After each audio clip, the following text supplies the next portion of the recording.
Marcus Chen wiped the sweat from his forehead as he finished repairing the atmospheric processor on Kepler Station. The remote mining outpost sat on the edge of civilized space, where humans scraped together a living extracting rare minerals from dead asteroids. It wasn't glamorous work, but it paid enough to keep food on the table and air in the lungs. The alarm klaxon suddenly blared through the station's corridors. Marcus dropped his tools and rushed to the main control room, where other miners had gathered around the sensor displays. Station Commander Rodriguez pointed at the screen with a grim expression. Unknown vessel approaching fast. Looks like it's been shot to hell. The ship on the display was clearly alien in design, with elegant curves and crystalline surfaces that marked it as Zalarian technology. The Zalarians were one of the most powerful species in the galaxy, ruling over dozens of star systems with their advanced technology and natural psychic abilities. But this ship was damaged badly, with hull breaches and failing power signatures. It's requesting emergency docking, reported Communications Officer Park. The message is automated, but it's in perfect galactic standard. Commander Rodriguez hesitated. Humans were barely tolerated in galactic society, seen as primitive newcomers who had stumbled into space travel only a few centuries ago. Most alien species viewed them as useful laborers at best, or dangerous barbarians at worst. Harboring a damaged Zalarian vessel could bring unwanted attention from their enemies. "Sir, the ship's life support is failing," Park added urgently. "Whatever's on board won't survive much longer." Marcus stepped forward. "Commander, we can't just let them die. Basic salvage law gives us the right to assist ships in distress." Rodriguez nodded reluctantly. "Bring them into Docking Bay 3. Full quarantine protocols." 20 minutes later, Marcus found himself suiting up in an environmental suit, preparing to board the alien vessel. As the station's chief engineer, he was the logical choice to assess the ship's condition. The docking bay had been cleared except for essential personnel, and medical teams stood ready. The Zalarian ship's airlock cycled open with a hiss of escaping atmosphere. Marcus stepped inside, his helmet lights cutting through the darkness. Emergency lighting cast eerie shadows on the walls, which were covered in strange symbols that seemed to shift and move in the flickering light. The ship's interior was a maze of organic-looking corridors that curved and branched like the inside of a living creature. Marcus followed his scanner toward the strongest life sign, which led him deeper into the vessel's heart. The walls were scorched in places, and he could see blast marks from energy weapons. When he reached the ship's central chamber, Marcus stopped in shock. The room was dominated by a large crystalline pod that pulsed with soft blue light. Inside the pod, he could see a figure floating in some kind of preservation fluid. But it wasn't an adult Zalarian. It was a cub. The creature was no bigger than a human child with soft golden fur and delicate features. Its eyes were closed, but Marcus could see the slow rise and fall of its chest. The cub was alive, but the pod systems were failing. Red warning lights blinked urgently around the chamber. Marcus quickly scanned the room and found what appeared to be a data terminal. His universal translator struggled with the complex Zalarian script, but eventually produced a rough translation. What he read made his blood run cold. The cub was Princess Lyra, third in line to the Zalarian throne. The ship had been attacked by rebels who wanted to prevent her from reaching maturity and claiming her birthright. The ship's crew had died defending her, and the automated systems had been programmed to seek the nearest safe harbor. But the most shocking revelation was yet to come. According to the ship's records, Princess Lyra wasn't just any Zalarian. She belonged to a rare subspecies known as the Apex strain, Zalarians who possessed psychic abilities so powerful they could reshape reality itself. Only a handful had ever been born, and they were both revered and feared throughout the galaxy. Marcus realized he was looking at one of the most important beings in known space, abandoned and dying in a damaged ship on the edge of nowhere. The pod's life support systems chose that moment to fail completely. Alarms began blaring as the preservation fluid started to drain away. Princess Lyra's eyes snapped open, revealing brilliant golden irises that seemed to glow in the dim light. She looked directly at Marcus through the transparent walls of the pod, and he felt a strange tingling in his mind. Without thinking, Marcus rushed to the emergency release controls. His translator was having trouble with the complex safety protocols, but he could see that the cub was drowning as the fluid continued to drain. He made a desperate decision and activated the manual override. The pod split open with a burst of steam and remaining fluid. Princess Lyra tumbled out, gasping and shivering. She was smaller than Marcus had expected, barely reaching his waist even when standing. Her golden fur was matted with the preservation fluid, and she looked up at him with wide, frightened eyes. Marcus knelt down and slowly removed his helmet, showing her his human face. "It's okay," he said softly, even though he doubted she could understand him. "You're safe now." To his surprise, Princess Lyra tilted her head and spoke in perfect Galactic standard, though her voice was weak and childlike. "You are not Zalarian. What are you?" "I'm human," Marcus replied. "My name is Marcus Chen. I'm here to help you." The cub studied his face with an intensity that was unsettling. "Human," she repeated as if testing the word. "I have heard of your species. You are different from others." Before Marcus could ask what she meant, Princess Lyra collapsed from exhaustion. He caught her small form and lifted her carefully, surprised by how light she was. Her fur was incredibly soft, and he could feel her small heart beating rapidly against his chest. As he carried her back through the damaged ship toward Kepler Station, Marcus had no idea that this moment would change not just his life, but the fate of the entire galaxy. He was just a human engineer trying to save a lost child. He couldn't have known that he was about to become the guardian of the most powerful being the universe had ever seen. The first chapter of an incredible journey had begun. 3 weeks had passed since Princess Lyra arrived at Kepler Station, and Marcus was beginning to understand just how complicated his life had become. The young Zalarian cub had recovered quickly from her ordeal, but her presence on the mining station created problems no one had anticipated. Dr. Sarah Kim, the station's medical officer, had examined Lyra thoroughly and declared her healthy, though she admitted she knew little about Zalarian physiology. What worried her more were the strange incidents that had begun occurring around the station whenever Lyra became emotional. "Marcus, we need to talk," Dr. Kim said as she entered the small quarters that had been converted into a temporary home for Lyra. The cub was sitting cross-legged on the floor, surrounded by electronic components she had somehow disassembled and reassembled into impossible configurations. Lyra looked up with her bright golden eyes and smiled. "Hello, Dr. Kim, look what I made." She held up a device that hummed with energy and cast dancing lights across the walls. Marcus frowned. "Lyra, I told you not to take apart the communication equipment." "But it was broken," Lyra protested in her childlike voice. "I fixed it. Now it can talk to ships much farther away." Dr. Kim exchanged a worried glance with Marcus. The communication system hadn't been broken, and according to their chief technician, Lyra's modifications had somehow increased its range by 300%. The problem was that no one understood how she had done it. "That's very clever, Lyra," Dr. Kim said carefully, "but we've talked about asking permission before you change things." Lyra's ears drooped slightly. A gesture Marcus had learned meant she was feeling guilty. "I'm sorry.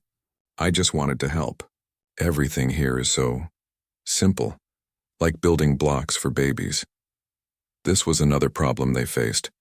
Despite her childlike appearance and behavior, Lyra possessed an intellect that far exceeded anything they had encountered.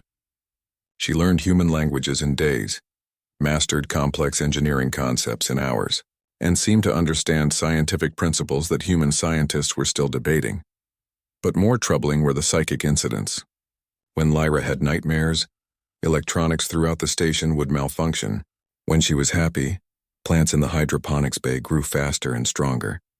And when she was scared or angry, people nearby would experience intense emotions that weren't their own. Commander Rodriguez had been fielding increasingly urgent messages from Earth Command and various alien governments. Word was spreading that humans had recovered something valuable from a Zalarian vessel, and everyone wanted to know what it was. "We can't keep her here much longer," Dr. Kim said quietly, glancing at Lyra, who seemed absorbed in her strange device. "The psychic emanations are getting stronger. Yesterday, when she got excited about her science lessons, half the station felt like they were floating on air for 3 hours. Marcus sighed. He had grown fond of the young cub in the past few weeks. Despite her incredible abilities, she was still a child who had lost everything she had ever known. She followed him around the station like a lost puppy, asking endless questions about human culture and technology. "Where would we send her?" Marcus asked. "The Zalarian government thinks she's dead. If we contact them, We'll be in the middle of a civil war. And if other species find out what she is. He didn't need to finish the thought. An apex strain Zalarian was essentially a living weapon of mass destruction. In the wrong hands, she could reshape entire worlds or destroy fleets of starships with her mind. Lyra suddenly looked up from her device, her golden eyes fixed on Marcus with an intensity that made him uncomfortable. "You're talking about me again," she said matter-of-factly. "I can feel your worry thoughts." "Lyra, what have we said about reading minds without permission?" Marcus said gently. "I'm not reading minds," she protested. "Your emotions are just very loud. Humans feel things so strongly, much more than Zalarians do. It's like standing next to a bonfire." Dr. Kim raised an eyebrow. "What do you mean by that?" Lyra tilted her head, considering how to explain.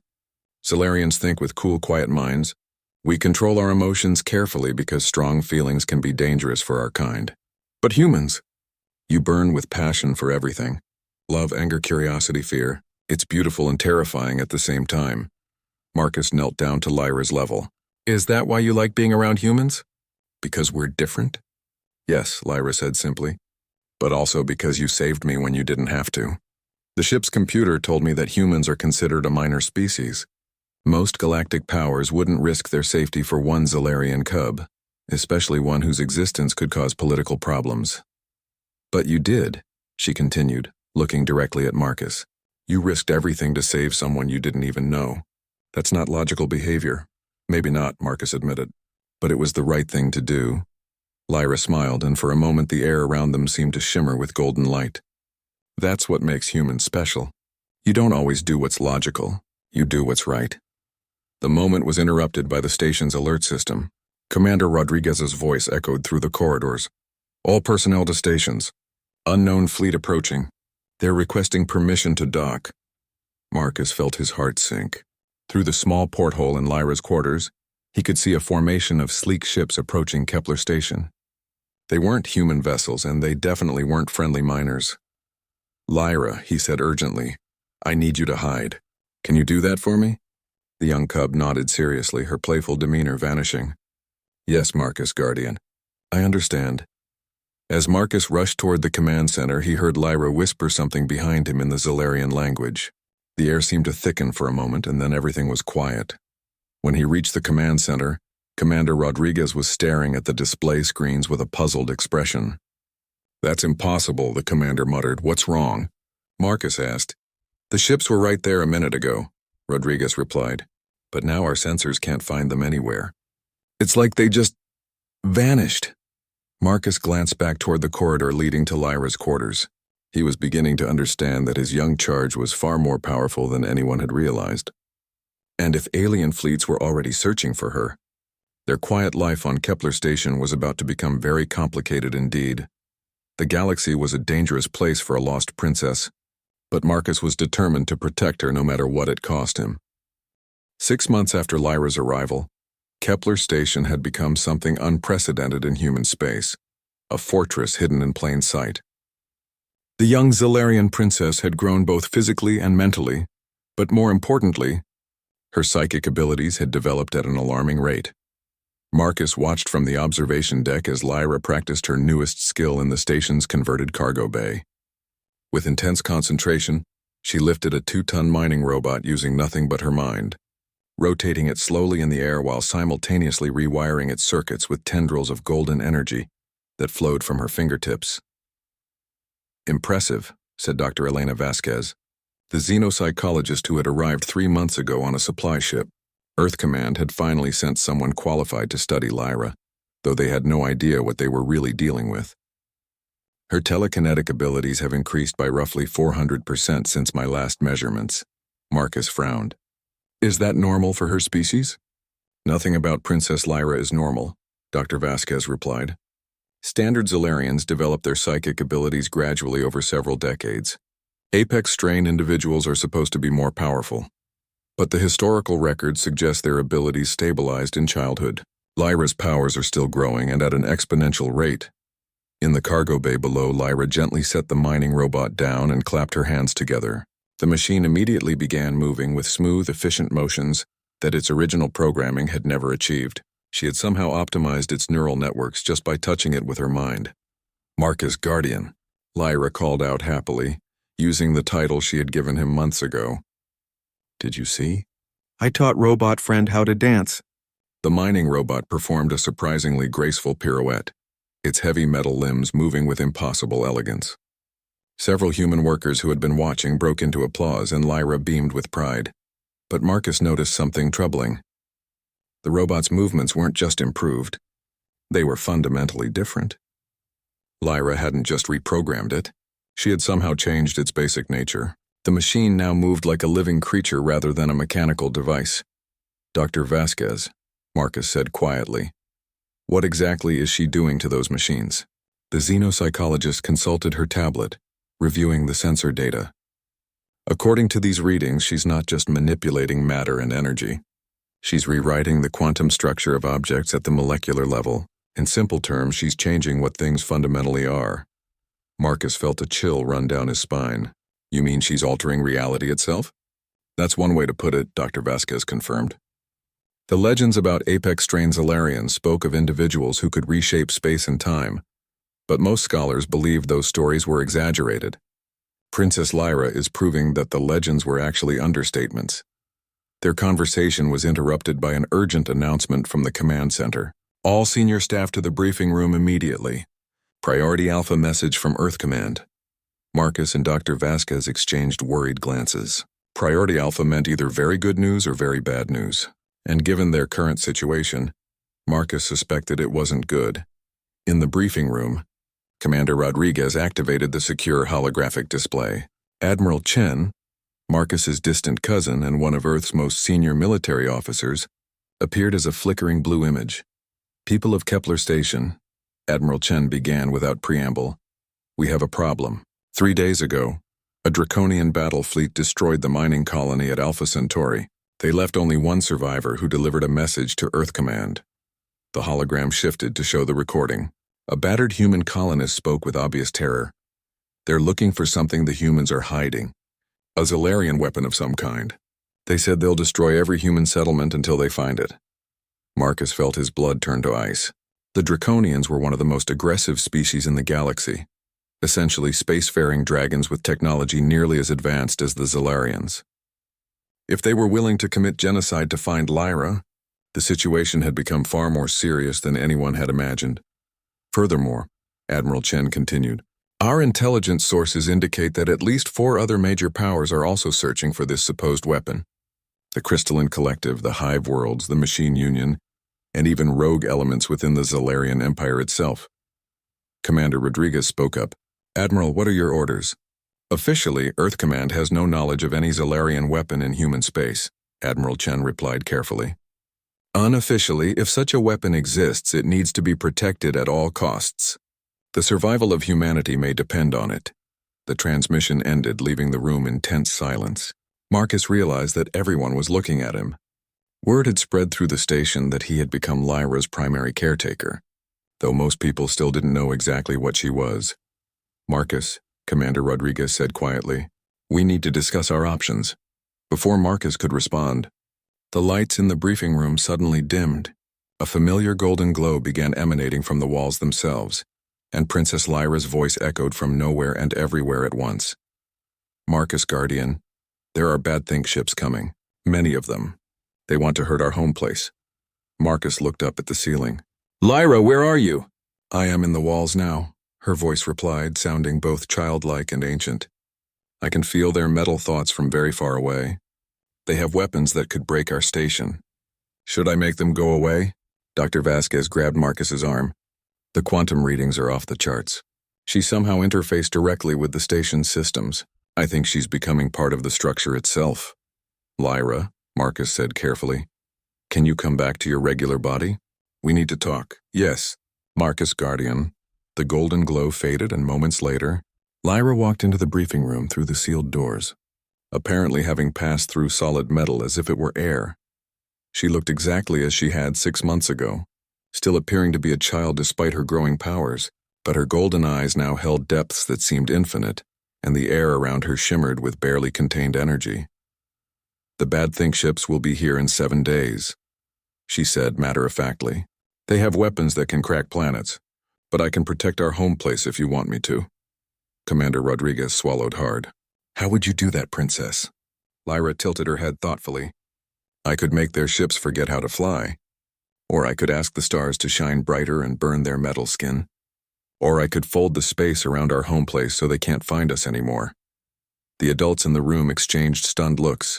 Lyra was discussing reshaping stellar phenomena and manipulating space-time as casually as a human child might talk about playing with toys. Marcus knelt down to her level. Lyra, using your powers like that might hurt a lot of people.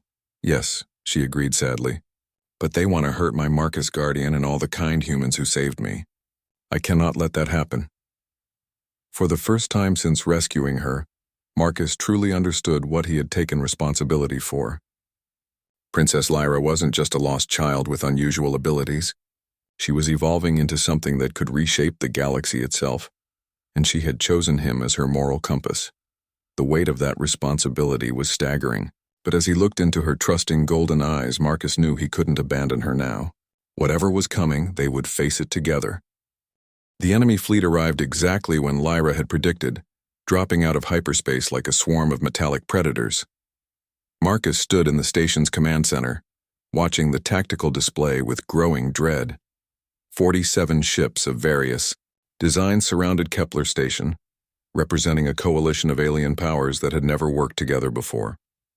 Draconian dreadnoughts, crystalline mine ships, hive biovessels, and machine union constructs, reported Tactical Officer Park, his voice tight with fear. They're demanding immediate surrender and transfer of the Zalarian asset, Commander. Rodriguez looked older than his 60 years as he stared at the overwhelming force arrayed against them. Marcus, where's the princess? She's in her quarters meditating, Marcus replied. For the past week, Lyra had spent most of her time in deep psychic trances, claiming she needed to listen to the universe's song to prepare for what was coming. The station's sensors had detected massive energy fluctuations during these sessions, but Lyra insisted she was just getting ready to dance. Sir, they're powering weapons, Park announced. The lead Draconian vessel is charging its plasma cannon. That's enough firepower to vaporize our entire station. Marcus activated his communicator. Lyra, they're here. We need you. Her response came immediately, though her voice sounded different somehow, older and more resonant. I know, Marcus Guardian. I can taste their angry thoughts from here. Don't worry, I promise to protect our home place, and promises are sacred. The main display suddenly flickered, and Princess Lyra appeared on screen, though she was still physically in her quarters. She looked directly at the assembled alien fleet, her golden eyes bright with power. Hello, angry ships, she said in her childlike voice, broadcasting on all frequencies. My name is Princess Lyra of the Apex strain. You want to take me away from my family. I cannot allow this. The response from the alien fleet was immediate and violent. Dozens of weapons fired simultaneously, sending streams of plasma, particle beams, and exotic energy toward the mining station. It should have been the end of Kepler Station and everyone aboard. Instead, the attack simply stopped, not deflected or absorbed, but literally stopped in space as if they had struck an invisible wall. The energy weapons hung in the void like frozen lightning, creating a spectacular display of deadly colors around the station. Impressive, came a gravelly voice over the communication channel. But parlor tricks will not save you, young one. I am War Leader Thaxor of the Draconian Empire. Surrender now, or we will bring weapons you cannot stop. Lyra giggled, a sound that somehow carried across space to reach every ship in the fleet. Oh, but I can stop anything, Metal Dragon person. Watch. With a gesture that nobody could see but everyone felt in their bones, Princess Lyra reached out with her mind toward the massive Draconian dreadnought. The ship was over 2 kilometers long, bristling with enough weapons to destroy entire planets. It began to change. The dreadnought's hull started flowing like liquid metal, reshaping itself into something impossible. Within minutes, the terrifying warship had been transformed into a giant flower made of crystallized starlight, complete with petals that sparkled with rainbow colors. The silence from the alien fleet was deafening. Your ship is very pretty now, Lyra announced cheerfully. Much better than all those mean weapons. Would anyone else like me to make their ships prettier too? War leader Thaxor's voice crackled with rage and disbelief. What? What have you done to my vessel? I gave it a better purpose, Lyra replied simply. Weapons are for hurting people. Flowers are for making people happy. Your ship is much happier now, I think. Dr. Vasquez was frantically checking her instruments. Marcus, the quantum readings are beyond anything we've ever recorded. She didn't just change the ship's appearance, she literally converted a 2-kilometer dreadnought into crystallized light, while maintaining its mass and structural integrity. That should be impossible according to every law of physics we know. On the tactical display, the alien fleet was beginning to back away from the station. Several smaller vessels were already activating their hyperspace drives, apparently deciding that discretion was the better part of valor. But the Machine Union constructs weren't retreating. If anything, they seemed more interested now. A cold, mechanical voice spoke over the communication channels. Fascinating. The organic demonstrates matter manipulation on a stellar scale. Unit designation.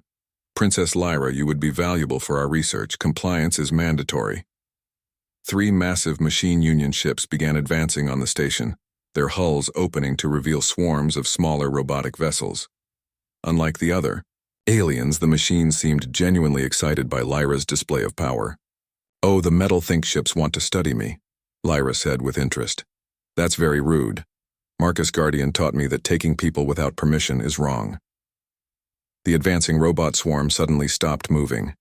Every mechanical unit hung, motionless in space as if someone had simply turned off their power. Metal thinks are different from life thinks, Lyra continued thoughtfully. They don't have feelings to hurt, but they do have purposes. Let me give them new purposes. What happened next defied comprehension. The thousands of robotic vessels began transforming not into flowers like the Draconian ship, but into something far more complex. They merged and flowed together, their metal bodies becoming something organic and alive. Within 10 minutes, the Machine Union attack force had become a school of space whales, complete with flowing fins made of living metal and eyes that sparkled with newfound intelligence. They began swimming through the void in graceful patterns, occasionally singing songs that registered on the station's audio sensors as hauntingly beautiful melodies. The remaining alien vessels were now fleeing in all directions, desperate to escape before Princess Lyra decided to improve them as well. The coalition that had been assembled to capture her was dissolving in panic. Lyra, Marcus called over the communicator. I think you can stop now. They're leaving. Yes, Marcus Guardian, but I think more will come. The angry thinks in their minds are very strong. They want to use me to hurt other people. Commander Rodriguez wiped sweat from his forehead. Princess, what happens if they bring bigger fleets? More ships than you can change? There was a long pause before Lyra answered, and when she spoke, her voice carried an undertone of something vast and terrible. Then I will have to stop playing with individual ships and start playing with bigger things.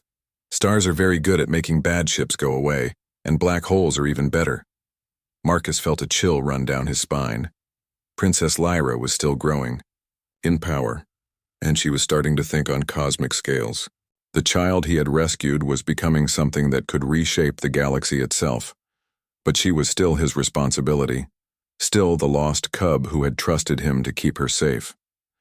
Whatever she was becoming, he couldn't abandon her now. The real test was just beginning. 3 months after the first battle, Kepler Station had become the most famous location in the galaxy, though most beings still didn't know exactly where it was. Word of Princess Lyra's abilities had spread throughout civilized space, creating a political crisis that threatened to tear apart the existing order.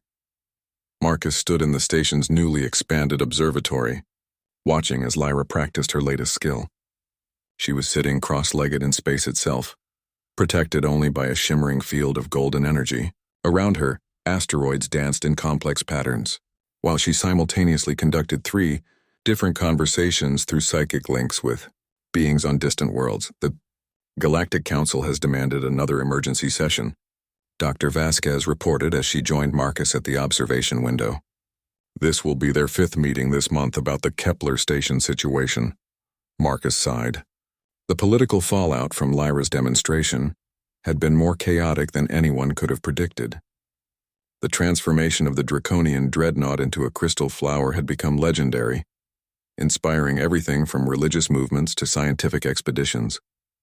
Several alien species had declared her a goddess, while others insisted she was a dangerous weapon that needed to be controlled. "What's the latest from Earth Command?" Marcus asked. "Admiral Chen sends his regards and a request that we try to keep the galactic superpowers from declaring war on each other for at least another week," Dr. Vasquez replied dryly. "Apparently, the Draconian Empire is demanding reparations for their converted fleet, while the Machine Union wants to establish a research station here to study Princess Lyra's effects on artificial intelligence." Through the observation window, they watched as Lyra gently guided a massive asteroid into a perfect sphere, then began carving intricate patterns on its surface using focused beams of stellar energy. The patterns weren't random. They were mathematical equations that described the fundamental forces of the universe. "She's getting stronger again," Dr. Vasquez noted, checking her instruments. "The quantum field distortions around her now extend for several light minutes. At this rate of growth, her psychic influence will soon reach across entire star systems." Marcus frowned. This was the problem that kept him awake at night. Princess Lyra's power was growing exponentially, but her emotional and moral development remained that of a child. She was incredibly intelligent and had learned much about human values, but she still thought in terms of simple concepts like good and bad, friend and enemy, Marcus Guardian. Lyra's voice echoed directly in his mind, no longer needing communication devices. "Come see what I made." Marcus activated his personal environment suit and stepped through the station's new bioadaptive airlock, another of Lyra's improvements to their home. He found himself floating in space beside the young princess who was beaming with pride. "Look," she said, gesturing toward the asteroid she had been working on. "I made a present for all the scared people in the galaxy." The asteroid had been transformed into a perfect sphere covered with glowing symbols. As Marcus watched, information began flowing directly into his mind, not forced but offered gently like a gift. The symbols contained solutions to dozens of major problems facing galactic civilization: clean energy generation, faster-than-light communication, medical treatments for diseases that had plagued various species for millennia. "Lyra, this is incredible," Marcus breathed. "But are you sure you should just give this knowledge away?" "Why not?" she asked, genuinely puzzled. "Knowledge should be shared. Marcus Guardian taught me that helping others makes the universe happier." Before Marcus could respond, their conversation was interrupted by the sudden appearance of a new ship dropping out of hyperspace. But this wasn't just any ship. It was a vessel Marcus recognized from historical databases. A Zalarian Imperial dreadnought, one of only 12 ever built. "Unknown station," came an imperious voice over the communication channels. "You will immediately surrender the individual known as Princess Lyra. By order of the Zalarian throne, she is to be returned to the imperial capital for proper education and training." Marcus felt Lyra's emotional state shift dramatically. The playful joy vanished, replaced by a cold fury that made the space around them crackle with dangerous energy. "They abandoned me," she said quietly, her voice carrying across dimensions. "They let the bad people chase me. They left me to die alone and afraid." The Zalarian dreadnought was an impressive sight. Over 3 kilometers of elegant curves and crystalline structures that could withstand the explosion of a small star. It represented the pinnacle of one of the galaxy's most advanced civilizations. Lyra looked at it with the same expression a human child might give to a disappointing toy. "I don't want to go with them," she announced. "They're not my family anymore. Marcus Guardian is my family. All the kind humans on this station are my family." "Princess Lyra," the Zalarian commander continued, apparently unaware of the danger he was in, "you are the property of the Imperial Crown. Your training is required for the stability of the Empire." The word property was a mistake. Marcus felt the universe itself seemed to hold its breath as Princess Lyra's power focused into something he had never experienced before. It wasn't just telekinesis or matter manipulation. It was will made manifest on a cosmic scale. "I am not property," Lyra said, and her words carried the weight of absolute truth. "I am free. I choose my own family. I choose my own purpose." The Zalarian dreadnought began to change, but not in the playful way Lyra had transformed the other ships. This transformation was deliberate and precise, carrying the force of righteous anger behind it. The mighty warship became a butterfly. Not a butterfly-shaped ship or a metal sculpture, but an actual living butterfly the size of a space station, with wings that sparkled with the light of distant stars. It fluttered gently through space, apparently happy and completely harmless. The transformation sent shockwaves through the galactic community. The Zalarian Empire's most powerful warship had been turned into an insect by a child they had abandoned. Within hours, emergency sessions were being called in every major government across known space. "Lyra," Marcus said gently, "what you did was justified, but it's going to cause problems." "I know," she replied sadly. "Everyone wants to control me or study me or use me for their own purposes. But I just want to live here with my family and help people who need help." Marcus put his arm around the small princess, still amazed that something so small could reshape reality itself. "We'll figure it out together. That's what families do." But even as he spoke, Marcus could see more ships appearing on the edge of sensor range. The galaxy's powers were mobilizing their full fleets now, and he suspected that the next confrontation would be far more serious than anything they had faced before. Princess Lyra had declared her independence from the established order, and the established order was not pleased. The storm that was coming would test not just her growing powers, but the bonds of the strange family they had built on a remote mining station at the edge of space. 1 year after Princess Lyra's arrival, Kepler Station faced its greatest threat yet. The combined fleet of 5 empires had assembled at the edge of the solar system, representing the largest military force ever gathered in galactic history. Over 3,000 ships from the Draconian Empire, Zalarian Imperium, Crystalline Collective, Hive Worlds, and Machine Union had united for a single purpose: to capture or contain Princess Lyra. Marcus stood in the station's war room, studying the tactical displays with a mixture of awe and terror. Each of those ships could destroy entire worlds, and together, they represented enough firepower to crack a planet's crust. Even more concerning were the reports of exotic weapons being deployed, devices specifically designed to counter psychic abilities. "They're not here to negotiate this time," Commander Rodriguez said grimly. "Intelligence reports suggest they've been planning this operation for months. They call it Operation Divine Chain." Dr. Vasquez consulted her tablet. "The quantum dampening fields they're deploying should theoretically limit Princess Lyra's range and effectiveness. They've learned from their previous encounters." Marcus felt a familiar presence in his mind as Lyra's thoughts brushed against his consciousness. Over the past year, their bond had deepened beyond simple guardian and ward. She had begun sharing her perceptions with him, allowing him to experience reality through the eyes of a being who could perceive quantum fluctuations and dimensional rifts as easily as humans saw colors.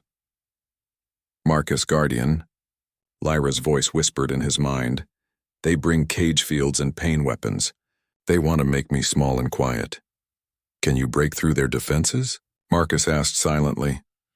There was a long pause before she responded, and when she did, her mental voice carried undertones of something vast and ancient. "Yes, but not as Princess Lyra. The child self is not strong enough anymore. I must become what I was always meant to be." Marcus felt a chill of foreboding. Over the past months, he had noticed changes in Lyra beyond just her growing power. Sometimes, when she thought no one was watching, her golden eyes would reflect depths that seemed infinite. She spoke of concepts that shouldn't exist and described mathematical theorems that human science wouldn't discover for centuries. "Princess," Commander Rodriguez said aloud, knowing she could hear him anywhere on the station, "what are your intentions?" Lyra materialized in the war room, but her appearance had changed.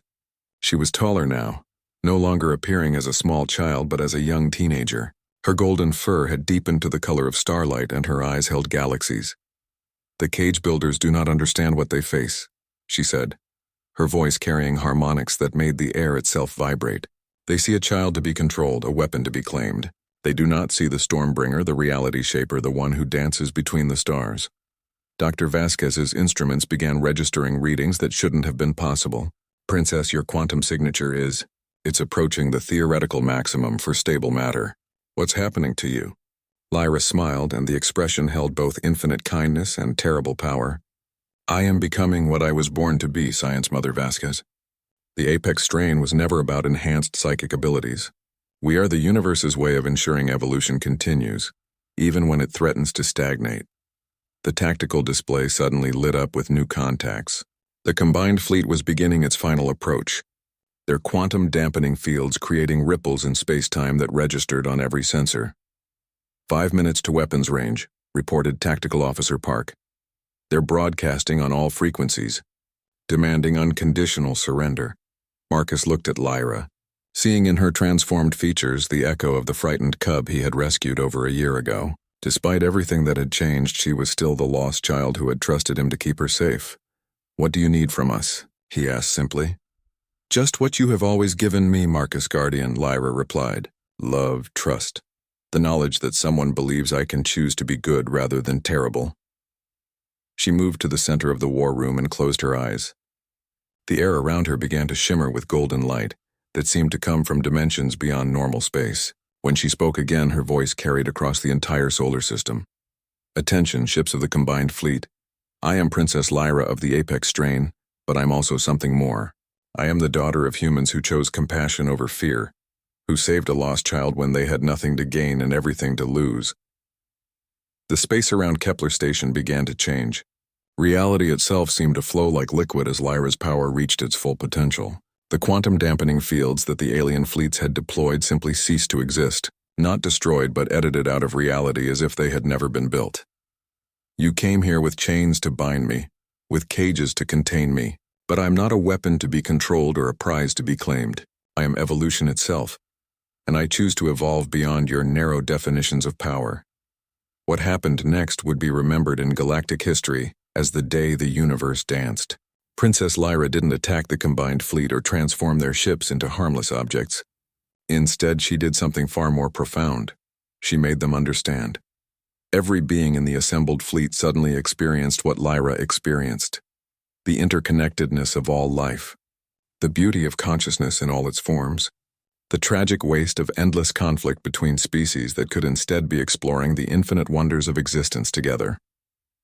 Draconian warriors felt the gentle curiosity of crystalline scholars. Machine Union AIs experienced the fierce protective love of hive mothers. Zalarian nobles understood the simple dignity of human miners working in the depths of space. For one perfect moment, 3,000 ships full of different species shared a unified vision of what the galaxy could become if they chose cooperation over conquest, understanding over fear. When the vision ended, the combined fleet hung motionless in space, not paralyzed but transformed. Ship after ship began broadcasting surrender signals, not in defeat but in wonder. "This one yields to the Stormbringer," came War Leader Thaxer's voice, no longer harsh, but filled with awe.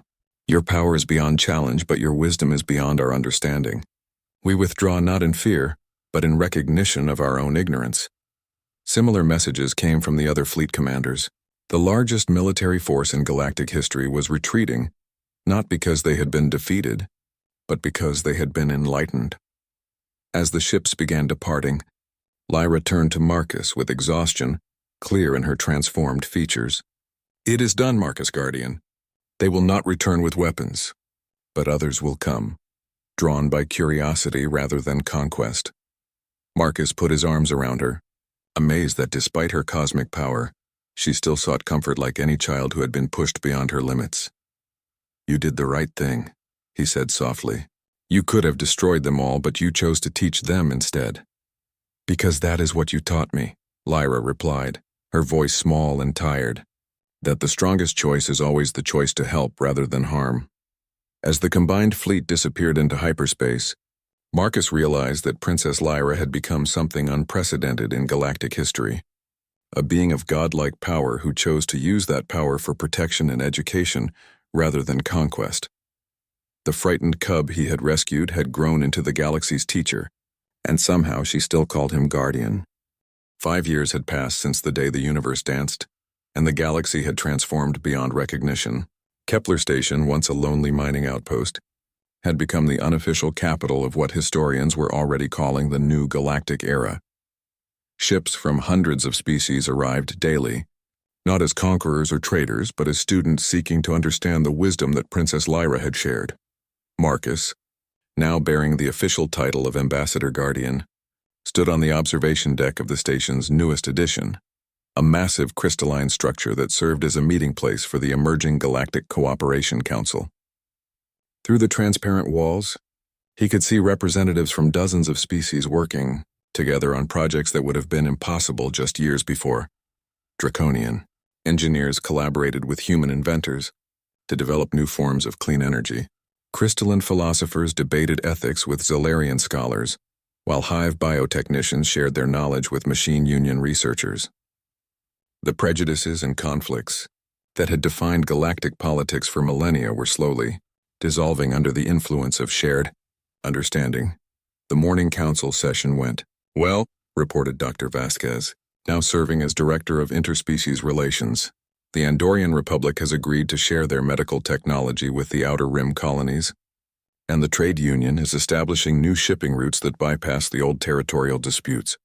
Marcus nodded, but his attention was focused on a familiar figure moving through the gardens that Lyra had created in the station's central hub. Princess Lyra had physically matured into a young adult, her golden fur now streaked with patterns that seemed to shift and flow like liquid starlight. But more importantly, she had grown into her role as teacher and guide for a galaxy learning to move beyond its violent past. Marcus Guardian. Lyra's voice reached him through their psychic bond, warm with affection and tinged with excitement. The Deep Space Observatory has detected something wonderful. Come see. Marcus made his way to the observatory, a section of the station that Lyra had expanded far beyond its original design. The chamber now existed partially in normal space and partially in higher dimensions, allowing for observations across multiple planes of reality simultaneously. Lyra was floating near the central viewing portal, her consciousness split between her physical form and the cosmic awareness that let her perceive events across vast distances. Around her, holographic displays showed star charts, energy readings, and data that would have taken human scientists decades to analyze. Look there, she said, pointing toward a distant galaxy, visible through the enhanced viewing systems. New life is emerging. A species is taking their first steps into space, and their thoughts are full of wonder rather than conquest. Marcus studied the readings, seeing confirmation of what Lyra had sensed. That's remarkable. How can you tell their intentions from this distance? All consciousness is connected, Marcus Guardian, Lyra explained patiently. When beings reach for the stars, their deepest nature reveals itself. These new children think of exploration as discovery, not domination. They will be good additions to our growing family. This was one of the most significant changes that had occurred since Lyra's transformation. Her influence had somehow spread beyond direct contact, creating what xenopsychologists called the harmony effect. Across the galaxy, species were evolving not just technologically, but morally, developing stronger impulses toward cooperation and empathy. Princess, Marcus said, using her formal title in the presence of others. The Council is ready for your address to the new member species. Lyra nodded and gestured toward the communication array. Instantly, her image appeared on screens throughout the galaxy, visible to representatives of over 200 different species. Despite her power, she had maintained the simple, direct communication style that had endeared her to beings across known space. Hello, friends of many worlds, she began, her voice simultaneously translated into hundreds of languages and thought patterns. Today we welcome 17 new species to our Cooperation Council. Each brings unique gifts and perspectives that will make all of us stronger and wiser. The ceremony proceeded with the kind of celebration that would have been impossible in the old galaxy. Former enemies exchanged gifts and knowledge, while species that had never interacted before found common ground in their shared commitment to peaceful development. But Marcus noticed something that concerned him. Throughout the ceremony, Lyra's attention seemed divided, as if she were perceiving something beyond the immediate celebration. After the formal proceedings ended, Marcus approached her privately. What's troubling you? Lyra's expression was thoughtful rather than worried. The galaxy is healing, Marcus Guardian, but it is also growing. The changes I began 5 years ago are spreading beyond our region of space. Soon they will reach the attention of powers from other galaxies, beings who may not understand or approve of what we have accomplished. Marcus felt a familiar chill. Are you saying we're going to face another threat?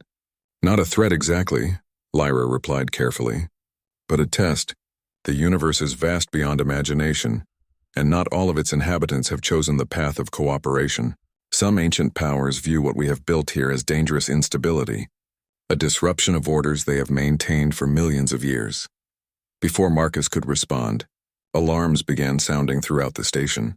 On the tactical displays, impossible readings appeared. Ships emerging from not hyperspace but from dimensions beyond normal reality. Vessels that seemed to exist partially outside the laws of physics. "Unknown entities approaching," reported Commander Rodriguez, his voice tight with tension. "Their technology is unlike anything in our databases. They're bigger than solar systems." Through the observation windows, Marcus could see them. Structures of crystallized space-time that dwarfed entire star clusters. Approaching with the slow majesty of living galaxies, they radiated age and power beyond comprehension, representing civilizations that had existed since the universe was young. "The architects," Lyra said softly, her voice carrying notes of both respect and concern. "They shaped the early universe, establishing the fundamental laws that govern galactic development. They view our rapid evolution as a potential threat to cosmic stability." Marcus looked at the impossible fleet approaching their small corner of space. "What do they want?" "To evaluate whether the changes we have made represent healthy growth or dangerous mutation," Lyra replied. "They will test not just my power, but the wisdom of what we have built together." As the ancient architects drew closer, their mere presence began affecting local space-time. Stars flickered, dimensions shifted, and reality itself seemed to hold its breath. This was clearly a confrontation that would determine not just the fate of Princess Lyra and her adopted human family, but the future direction of galactic civilization itself. Marcus took Lyra's hand, feeling the familiar warmth of the child he had rescued years ago, beneath the cosmic power she had become. "Whatever happens, we face it together." Lyra smiled, and for a moment her expression was exactly that of the frightened cub who had once trusted a human engineer to keep her safe. "Yes, Marcus Guardian. Together we will show them that evolution guided by love is stronger than order maintained by fear." The final test was about to begin, and the galaxy watched in wonder as a human mining station prepared to face the judges of the universe itself. The neglected cub had indeed become a terrifying galactic beast, but she had also become something more. A bridge between what the universe was and what it could become. The story of Princess Lyra and her human guardian had become the story of a galaxy learning to dream of better tomorrows.